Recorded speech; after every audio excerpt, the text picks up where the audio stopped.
Games کھیلنا حرام نہیں ہے، گیمیں کھیلیں لیکن ان سے ایڈکٹ نہ ہو جائیں، گیمنگ کو اپنی زندگی کا اور اپنے پورے ڈے کا مقصد نہ بنا لیں، اور نماز کے لیے گیمنگ کو فوقیت نہ دیں۔ نماز کے فائدے compare to gaming is unimaginable. تو کوئی بیوقوف ہی ہوگا جو نماز کے ٹائم بھی صلاح کو اگنور کر کے گیمنگ کر رہا ہوں۔ جب نماز کا ٹائم ہے بس ختم، گیمنگ ختم، اب اٹھ کے مسجد میں جائیں۔ اور یہی اللہ تعالیٰ ہمیں بتا رہے ہیں بل تؤثرون الحیات الدنیا والآخرۃ خیر وابقیٰ، نے you prefer the life of this world whereas the life of the hereafter is better and everlasting۔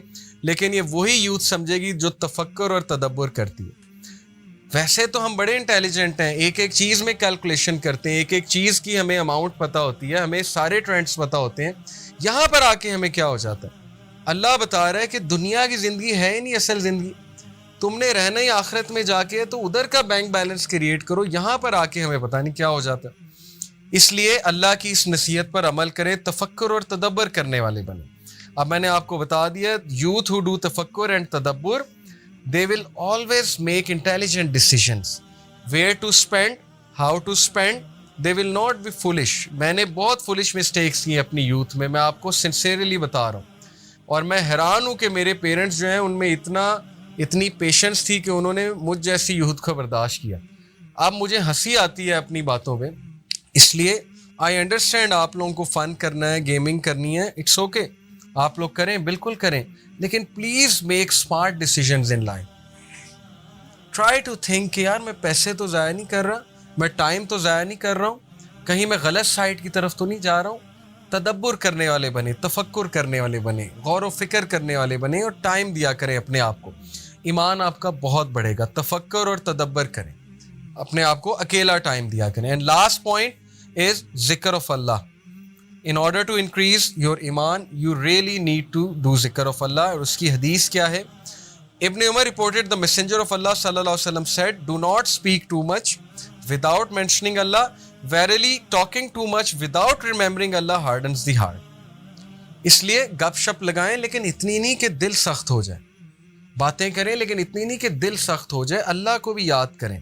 اور یاد کرنے کے والے سے بہت سے ذریعے ہیں، دیکھیں نماز کے بعد 33 بار سبحان اللہ، 33 بار الحمدللہ، 33 بار اللہ اکبر، یہ تسبیح تو ہے ہی۔ اسی طرح نماز کے بعد اذکار ہیں، پھر سبحان اللہ و بحمدہ، سبحان اللہ العظیم اللہ کو بہت پسند ہے۔ اس طرح درود شریف اللہ کو بہت پسند ہے، درود ابراہیمی جو ہے۔ تو بہت سے ذکر و اذکار مینشن ہے، پھر صبح اور شام کے اذکار بھی ہیں۔ اس لیے اپنی ٹنگ کو موئسٹ رکھیں، ادروائز ہارٹ ہارڈ ہو جائے گا۔ جب دل ہارڈ ہو جائے گا تو پھر کچھ کرنے کا دل نہیں کرے گا، اور جب آپ ذکر شروع میں کریں گے نا تو آپ کو بڑی ریزسٹنس آئے گی اندر سے۔ اس کی بھی میں وجہ بتا دیتا ہوں، آپ کا دل ہی نہیں کرے گا اللہ کا نام لینے کا، جو سچ بات ہے شروع میں۔ کیونکہ جب ایک برتن پہ زنگ لگاؤ اور اس برتن کو جب مانجنے لگیں تو بڑا زور لگا کے مانجنا پڑتا ہے، تو برتن کو درد ہوتا ہے۔ اگر برتن لیونگ بینگ ہوتا ہے اس کو درد ہو رہا ہوتا ہے، اس لیے ریزسٹنس آئے گی، کیونکہ دل ابھی ایکسیپٹ نہیں کر رہا ذکر آف اللہ۔ لیکن آہستہ آہستہ کرے گا، وہ کالک دھلے گی، پہلے وہ داغ اترے گا، پہلے مانجنا پڑے گا آپ کو، دل کو فورس کرنا پڑے گا ذکر کرنے کے لیے اور نماز پڑھنے کی۔ First you have to force, then it will become a habit, and the third stage it will become a relief and a joy. Okay, لیکن کچھ لوگ ڈائریکٹ جوائے کی طرف جاتے ہیں، وہ بلیسڈ لوگ ہوتے ہیں جن کو اللہ کے ذکر سے ڈائریکٹلی سکون مل جاتا ہے۔ تو بی امنگسٹ دوز۔ تو اس لیے میسنجر آف اللہ صلی اللہ علیہ وسلم کو ایک صحابی نے کہا، messenger of Allah, the laws of Islam are too many for me. Allah کے رسول اسلامک لاز بہت زیادہ ہیں، میں کس پہ عمل کروں؟ Tell me something I can hold on to, کوئی ایسا عمل بتائیں کہ میں کرتا رہوں، چلتے پھرتے کروں۔ دا میسنجر آف اللہ صلی اللہ علیہ وسلم سیڈ، لا یزال لسانک رطبا من ذکر Allah, keep your tongue moist with the dhikr of اللہ، چلتے پھرتے۔ اب دیکھ لیں ہمارے پاس کتنی اپرچونیٹیز آتی ہیں، ٹریفک سگنل پہ ہم رکتے ہیں تب ذکر ہو سکتا ہے، گاڑی چلاتے ہوئے ذکر ہو سکتا ہے، کسی ورک پلیس پہ جاتے ہوئے، کوئی فارغ ٹائم ہے تب ذکر ہو سکتا ہے، بہت سے ٹائم ہے ذکر کرنے کے، اور اس کے بینیفٹس چیک کریں آپ کتنے، آپ کے سول پہ، آپ کی جو ہے مائنڈ سیٹ پہ۔ اینڈ دس حدیث ابن عباس reported the messenger of Allah صلی اللہ علیہ وسلم said, whoever increases his prayers for forgiveness، یعنی استغفار کرے گا، Allah will grant him relief from every worry، a way out from every hardship، and provide from him in ways he does not expect۔ جو بندہ استغفار بہت کرتا ہے استغفر اللہ توب الیہ ایک یہ، یا سمپل استغفر اللہ۔ اللہ کے نبی 100 بار کرتے تھے دن میں، حالانکہ ان کے گناہ معاف تھے، پھر بھی جو بندہ اللہ سے استغفار بہت زیادہ کرتا ہے، اللہ تعالیٰ اسے ہر ڈسٹریس سے ریلیف دے گا، اللہ ہر ہارڈ شپ سے اس کے لیے راستہ نکالے گا، اور اللہ تعالیٰ اسے وہاں سے دے گا کہ وہ سوچ بھی نہیں سکتا۔ کتنی کیس سٹڈیز میں آپ کو بتا سکتا ہوں، ہمارے پاس یوتھ آتی ہے کاؤنسلنگ کے لیے، اپنے مسئلے شیئر کرتے ہیں، پرسنل مسئلے جو میں بتا نہیں سکتا، انہیں کچھ سمجھ نہیں آ رہی ہوتی ہم کیا کریں، ہم پھنس چکے ہیں، ہمیں سمجھ ہی نہیں آ رہی ہم کیا کریں۔ میں آپ کو ایک لیٹسٹ کیس سٹڈی بتاتا ہوں کہ دیر واز دس سسٹر جن کی فیملی فورسفلی ان کی شادی کر رہی تھی، and she didn't like the guy. یہ اچھی بات نہیں ہے، عورت سے پوچھنا چاہیے آپ شادی کرنا چاہتی ہو کہ نہیں، اسلام نے رائٹ دیا عورت کو، اس پر تھوپنا نہیں چاہیے۔ اور چونکہ ان کی فیملی تھوڑی سی ظاہر ہے نہیں سمجھتی تھی ان چیزوں کو، تو منگنی بھی ہو گئی تھی، کپڑے بھی خرید لیے، سب کچھ کر لیا، انہیں سمجھ ہی نہیں آ رہی تھی میں عورت ذات ہوں، میں ویک ہوں، میں کیا کروں۔ All we told was کہ do this ذکر لا الہ الا انت سبحانک انی کنت من الظالمین، کیونکہ حضرت یونس کو اللہ نے اس سچویشن سے نکالا تھا، اندھیرے سے، مچھلی کے پیٹ سے، امپاسبل سچویشن سے۔ That's it. And she did it. Miraculously something happened. حالات ایسے پیدا ہوئے، وہ جہاں شادی ہو رہی تھی انہوں نے ختم کر دی۔ انہوں نے کہا کہ ہمیں لگ رہا ہے، ہماری انڈرسٹینڈنگ ہے کہ لڑکا لڑکی کی نہیں بن رہی آپس میں اتنی، تو بہتر یہ ہے کہ نہ کیا جائے، اسٹیپ ہی نہ لیا جائے، حالانکہ ان کے پیرنٹس نے کبھی ختم نہیں کرنا۔ تو یہ ایک کیس سٹڈی میں نے آپ کو بتائی ہے۔ ابھی بہت سے یوتھ ہیں جن کے امپاسبل ٹاسک پھنسے ہوئے تھے، لیکن انہیں استغفار کرنے کو کہا، یہ ورد کرنے کو کہا، وہ اس طرح نکلے کہ وہ حیران ہو گئے کہ یہ ہوا کیا ہے ہمارے ساتھ، کیسے اللہ نے نکالا ہے ہمیں۔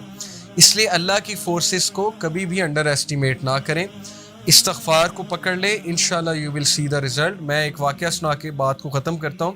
امام احمد بن حنبل کا ایک بہت مشہور واقعہ۔ Imam Ahmad bin Hanbal is one of the great imams, 4 imams ہیں۔ امام احمد بن حنبل اتنے مشہور تھے، اتنے فیمس تھے کہ لوگ لٹرلی ان سے ملنے کے لیے دور دراز علاقوں سے آتے تھے، اور تب سواریاں بھی نہیں اتنی ہوتی تھی۔ تو امام احمد بن حنبل ایک بار عراق کے ایک علاقے میں گئے، اور وہاں پر جب تھک ہار گئے تو ایک مسجد میں جا کر انہوں نے ریسٹ کرنا چاہا، کیوں ہوٹلز وغیرہ نہیں تھے اس علاقے میں۔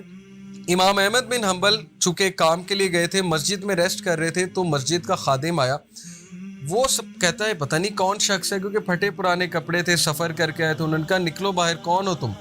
اب وہ امام اتنے ہمبل ہوتے تھے، اتنے ہمبل ہوا کرتے تھے، ہمارے بزرگ، انہوں نے نہیں بتایا میں امام احمد بن حنبل ہوں، انہوں نے کہا کہ I just want to rest a bit. اس نے کہا کہ ریسٹ الاؤڈ نہیں ہے، نکلو یہاں سے، چور چکے آ جاتے ہیں تم جیسے۔ امام نے ریکویسٹ کی لیکن نہیں، وہ بیچارے اٹھے، جا کر سیڑھیوں پر بیٹھ گئے، وہاں ریسٹ کرنے لگے۔ وہ بندہ وہاں بھی آ گیا، اس نے ہاتھ پکڑا ان کا، بازو پکڑ کے گھسیٹ کر دھکا دیا کہ نکلتے ہو کہ نہیں نکلتے۔ یہ کس کے ساتھ ہو رہا ہے؟ امام احمد بن حنبل کے ساتھ۔ ان امیجنیبل بیہیویئر۔ اگر اس کو پتہ لگ جاتا ہے امام احمد بن حنبل ہیں تو اسی وقت پاؤں پڑ جاتا۔ لیکن امام احمد بن حنبل کی آپ ہیوملٹی چیک کریں، انہوں نے نہیں بتایا کہ میں نہیں چاہتا کہ میرے پریشر میں آ کے میری عزت کرے۔ تو ایک بیکر قریب تھا جو بیکری والا تھا، وہ روٹیاں لگا رہا تھا، نان شان لگا رہا تھا، رات کا وقت تھا۔ اس نے دیکھا کہ یہ بھلا آدمی معلوم ہوتا ہے، غریب سا آدمی ہے، اس نے کہا اب ایسا کرے آپ میری طرف آ جائیں۔ امام احمد بن حنبل بڑا خوش ہوئے۔ کیا دیکھتے ہیں کہ جب وہ اس کی طرف آئے، آ کر بیٹھے، تو وہ بندہ نا استغفار بہت کر رہا ہے، استغفر اللہ استغفر اللہ استغفر اللہ توب الیہ، اور روٹیاں لگا رہا ہے، ساتھ ساتھ نان لگا رہا ہے۔ تو امام احمد بن حنبل بڑا خوش ہوئے، کہتے کہ او مین آپ بہت زیادہ استغفار کرتے ہیں۔ تو اس نے کہا کہ اس کی ایک وجہ ہے۔ امام احمد بن حنبل نے کہا کیا وجہ ہے؟ ہی سیڈ کہ میں نے ایک حدیث سنی۔ امام احمد بن حنبل اور خوش ہوئے کہ حدیث جانتا ہے بندہ، نیک آدمی ہے، اچھا سناؤ، کیونکہ وہ محدث تھے، مسند احمد انہوں نے لکھی ہے۔ ہی سیڈ کہ میں نے حدیث سنی ہے کہ اگر کوئی بندہ اللہ سے اپنا کوئی کام کرانا چاہتا ہے تو بہت استغفار کرے۔ وہ اتنا خوش ہوئے، ہی ہگڈ ہم، ہی سیڈ کہ یار مطلب کمال حدیث سنا دی تم نے، لیکن کام کیا کرانا چاہتے ہو؟ ہی سیڈ میری خواہش ہے امام احمد بن حنبل سے ملو۔ اینڈ امام احمد بن حنبل literally cried. He said کہ I am امام احمد بن حنبل، اللہ مجھے لے آیا تمہارے پاس۔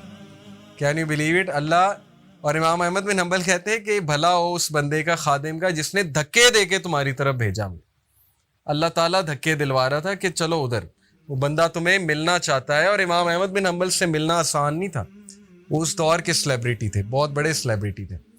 تو یہ ایک واقعہ میں نے آپ کے سامنے رکھا. تو اینی وے، ذکر of Allah is very important to increase your ایمان. اس لیے اپنی روٹینز میں اللہ کا ذکر لے کر آئیں. Dhikr of Shaitan is going to corrupt you, and music is the dhikr of شیطان.